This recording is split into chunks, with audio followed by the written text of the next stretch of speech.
in the clouds, and I'm not coming down. Really, really hot dude. So of course, she swiped right, and they talked all night long. And he said he had an Android, so he couldn't FaceTime, but his messages were blue, so I thought something was off. She was too blinded to see that something was up in the first place because she was messaging with a really hot guy. So about a week of them just like texting back and forth and I guess getting to know each other, they decided that they were gonna meet up. So they both decided that they were gonna meet up at an Olive Garden near them.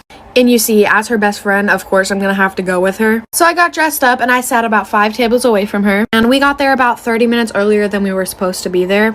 Okay, so my best friend had 3 bowls of fettuccine alfredo before he got there. So when he got there, it wouldn't look like she ate a lot. Then I see my dad walk in, all dressed up and fancy with a bow tie and everything. This story time just gets so much more funnier, so like for a part 2. My best friend was catfished by my dad. Continuing with the story, I see my dad walk into the restaurant all dressed up. Mind you, my dad's married.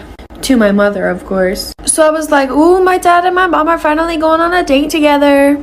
And then he looks over to my best friend and walks over to the table. When I tell you my heart dropped, my heart has never sank so deep inside me so fast. He sits down and asks her, is this Mackenzie? When I tell you I busted out laughing so freaking hard I fell out of my chair. And almost everybody in the restaurant turned around and looked at me, and so did my dad. And I walk over to the table and I'm like, what the heck is going on here? My best friend is literally just sitting there in shock, no emotion on her face. Then he looks at us, he looks really confused, his face goes blank, and then he goes, I was just trying to teach y'all girls a lesson. I told my mom and I was just getting a laugh out of it, and then she looked through his phone and said that he was meeting up with a bunch of 14-year-old girls. So comes to find out, my dad is a pedophile. My mom kicked him out, and if you're one of those girls, I really do apologize.